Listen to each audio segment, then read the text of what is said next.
Now that Malala and her family have settled in England, she often reflects on how her world has changed. While England offers every kind of modern convenience, Malala yearns for her home in Pakistan. When she closes her eyes, she remembers. On the 9th of October 2012, Malala was on her way home from school. She was in Year 9. She had started taking the bus because it was safer than walking. Her activism for girls' education had made her famous, but it had also made her a target. Terrorists had started making threats. When some young men flagged down her school bus, Malala and her friends assumed they were journalists. One of them leaned in the back window and asked, "Who is Malala?" The girls were silent, but they looked at Malala. He produced a pistol and fired 3 shots. One bullet hit Malala in the face. The other 2 hit the girls sitting beside Malala, Shazia Ramzan and Kainat Riaz. While this is horrifying, it's only part of Malala's incredible story. It's not even close to the end. Hey team, just a reminder, if you like this video, please hit the subscribe button and ring the notification bell. It really helps the channel out, and our next upload could be on something taught in your next class. Thanks, and back to the video. When Malala was born, her father knew there was something special about her. The birth of a girl is usually a sad day for Pashtuns, the ethnic group to which Malala's family belongs. But Ziauddin Yousafzai, Malala's father, fell in love with her at first sight. Malala is named after Malalai of Maiwand, the Pashtun Joan of Arc.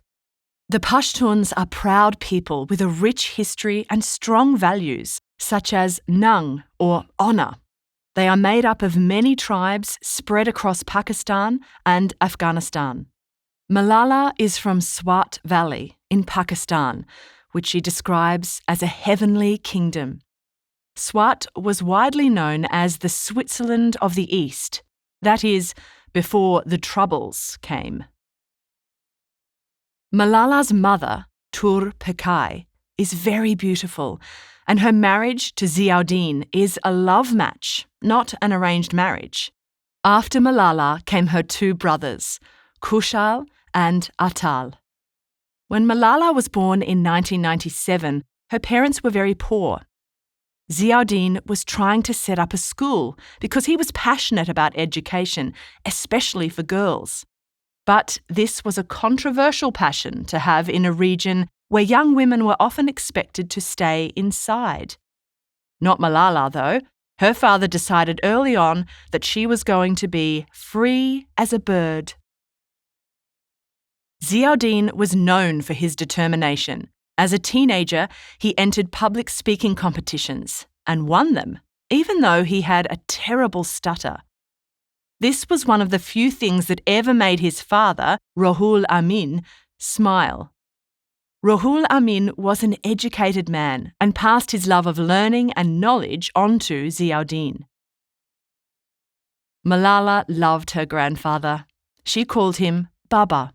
He had witnessed Pakistan's independence from the British in 1947, the establishment of democracy, its overthrow in multiple military coups, and the process of Islamization in Pakistan from the late 1970s onwards. Ziauddin had a vision for a school where boys and girls, rich and poor, received a modern education. But, like most worthy projects, getting it off the ground was an epic struggle. Everything from money problems, low enrolments, government corruption and natural disasters tested Ziauddin's resolve. When Malala came along, their luck began to change.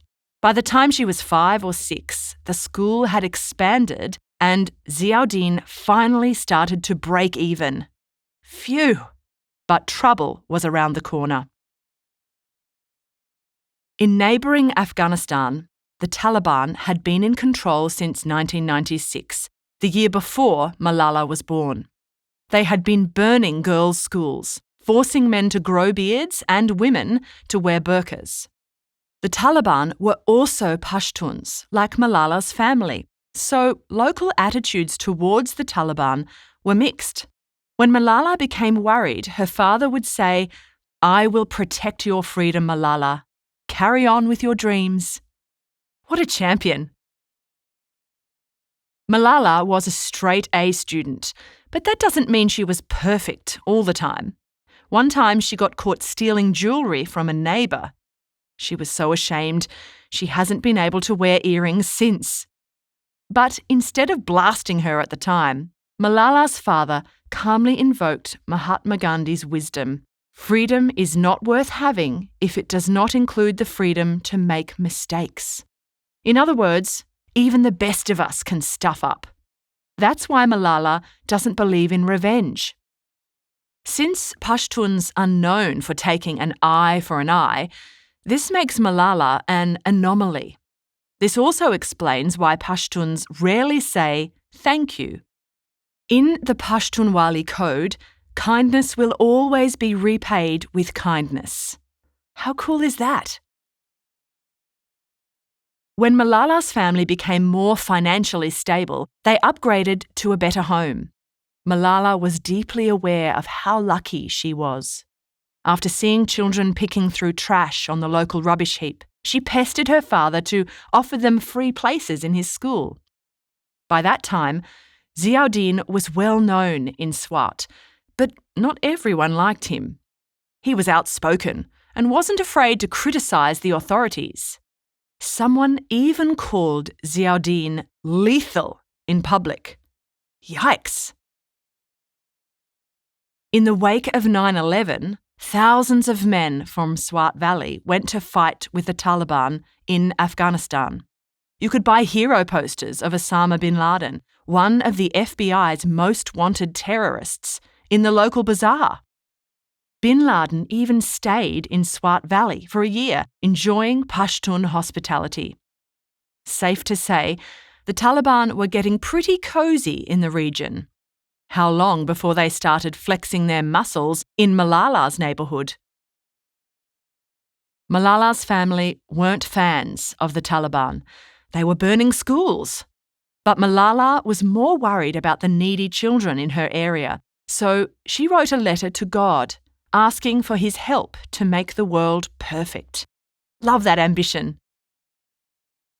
The day came when a local mullah, an Islamic scholar, or so he said, tried to close Ziauddin's school. He hated the way the young boys and girls were mixing and called the school haram, or forbidden. Ziauddin managed to keep the mullah at bay and his school open, but he could see a nasty trend emerging. Ziauddin was troubled by the amount of clout these self-styled mullahs had in Swat. Education and democracy were at stake. Local militias were forming, the Taliban was gaining power, and the US had started drone attacks in Pakistan. Ziauddin called meetings to urge his peers to stamp out the flames of militancy in Swat Valley. He was openly mocked. To make matters worse, in 2005, an earthquake hit northern Pakistan. It measured 7.8 on the Richter scale and killed over 73,000 people. The TV mullahs preached that the earthquake was God's warning. According to them, God was angry about the amount of freedom enjoyed by women in Pakistan. Would Ziauddin be able to keep his promise to Malala? Would he truly be able to protect her freedom?